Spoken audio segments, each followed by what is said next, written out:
सुनो, जब कोई चीज लंबे सब्र के बाद मिलने वाली होती है तो इसका सफर कठिन लगता है। दिन गुजरते हैं, दुआएं की जाती है और कभी ऐसा लगता है कि शायद जवाब नहीं आएगा। लेकिन याद रखो, अल्लाह का तरीका अलग है। कुरान में फरमाया गया, बस बेशक मुश्किल के साथ आसानी है। यकीनन मुश्किल के साथ आसानी है। ये सिर्फ अल्फाज नहीं हैं बल्कि वदा है। अल्लाह तुम्हें इंतजार में डालता है ताकि तुम्हारे अंदर हिम्मत और बर्दाश्त बढ़ सके, ताकि तुम वो बन जाओ जो इस नेमत को संभाल सके। तुम्हारे सब्र के हर लम्हे को अल्लाह देख रहा है। जब तुम तन्हा रोते हो, जब तुम्हारे दिल की हालत कोई नहीं समझता, अल्लाह समझ रहा है। और वो पिल जब लगता है कि सब खत्म हो गया है, दरअसल वही वक्त होता है जब अल्लाह तुम्हारे लिए सब कुछ नया करने वाला होता है। याद रखो, सब्र कभी जाया नहीं जाता। हर दुआ, हर आंसू, हर खामोशी हिसाब में लिखी जा रही है।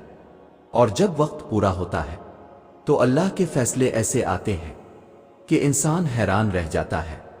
तुम्हें बस ये यकीन रखना है कि जो देर हो रही है वो तुम्हारे हक में है, क्योंकि अल्लाह का हर फैसला तुम्हारे लिए बेहतरीन वक्त पर ही आता है। याद रखो, जब कोई चीज तवील सब्र के बाद मिलने वाली होती है तो अल्लाह तुम्हें खाली हाथ नहीं रखता। वो तुम्हें मुसलसल तैयार कर रहा होता है।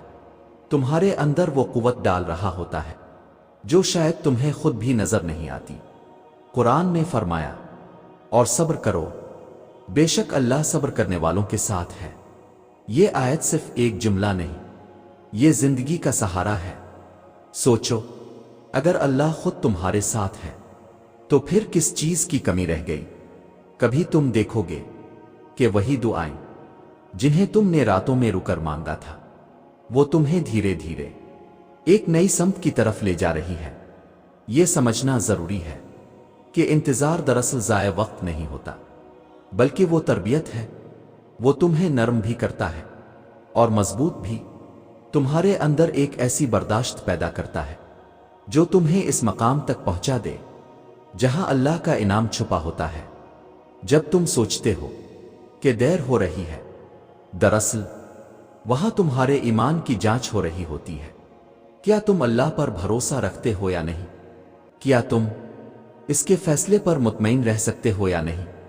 सब्र का असल मकसद यही है कि तुम्हारा दिल अल्लाह के करीब हो जाए। और जब दिल अल्लाह के करीब हो जाए तो फिर तुम्हें ना इंतजार थकाता है, ना हालात तोड़ते हैं। यकीन रखो, तुम्हारी मेहनत, तुम्हारा सब्र, तुम्हारी दुआएं सब एक दिन इकट्ठे होकर तुम्हारे सामने आएंगी। और वो दिन तुम्हारी जिंदगी के सब दिनों से मुख्तलिफ होगा। जब सब्र तवील हो जाए और इंसान थकने लगे तो ये वो वक्त होता है जब अल्लाह की मदद करीब आ रही होती है। मगर याद रखो, अल्लाह अपने वादे के सच होने से पहले तुम्हें अंदर से बदलता है। वो तुम्हें इतना मजबूत कर देता है कि तुम वो नेमत संभाल सको जो आने वाली है। कुरान में अल्लाह फरमाता है, और जो अल्लाह पर भरोसा करेगा तो अल्लाह इसके लिए काफी हो जाएगा। ये आयत हमें यही सिखाती है कि असल सहारा तुम्हारी तदबीरें नहीं बल्कि अल्लाह का फैसला है। अब सुनो, जब लंबे सब्र का फल करीब होता है तो पहली निशानी ये जाहिर होती है कि तुम्हारा दिल एक अनोखी कैफियत महसूस करने लगता है। वही दिल जो पहले बेचैन था अचानक सुकून की तरफ बढ़ने लगता है। हालात वैसे के वैसे होते हैं मगर अंदर की घबराहट खत्म हो जाती है। ये वो लम्हा होता है जब अल्लाह दिल में डाल देता है कि अब करीब है। और ये सुकून किसी चीज से नहीं मिलता, ये अल्लाह की तरफ से इशारा होता है। बाकी निशानियां आहिस्ता आहिस्ता सामने आएंगी, लेकिन पहला इत्मीनान कल्ब ही इस बात की दलील है कि सब्र का वक्त खत्म होने वाला है। जब पहला इत्मीनान दिल में उतरने लगता है तो ये इशारा है कि अल्लाह करीब है। मगर ये सफर यहां खत्म नहीं होता। जब कोई चीज तवील सब्र के बाद अता होने वाली होती है तो दूसरी निशानी ये जाहिर होती है कि तुम्हारे इर्द गिर्द के रिश्ते اور حالات بدلنے لگتے ہیں۔ وہ لوگ جو کل تمہارے لیے رکاوٹ تھے اچانک نرم پڑ جاتے ہیں، اور وہ دروازے جو ہمیشہ بند تھے ہلنے لگتے ہیں۔ قرآن میں اللہ فرماتا ہے، وہی ہے جو دلوں کو آپس میں جوڑ دیتا ہے۔ اگر تم زمین بھر کا خرچ بھی کرتے تو ان کے دل نہ جوڑ سکتے، لیکن اللہ نے ان کو جوڑ دیا۔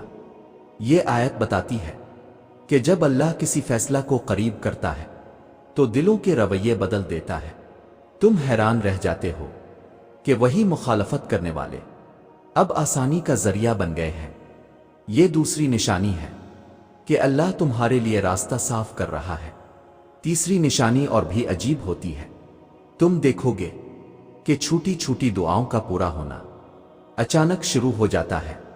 وہ چیزیں جو تم نے معمولی سمجھی تھیں وہ بغیر محنت کے ملنے لگتی ہے، جیسے کوئی کہہ رہا ہو کہ او دیکھو میں تمہاری سن رہا ہوں۔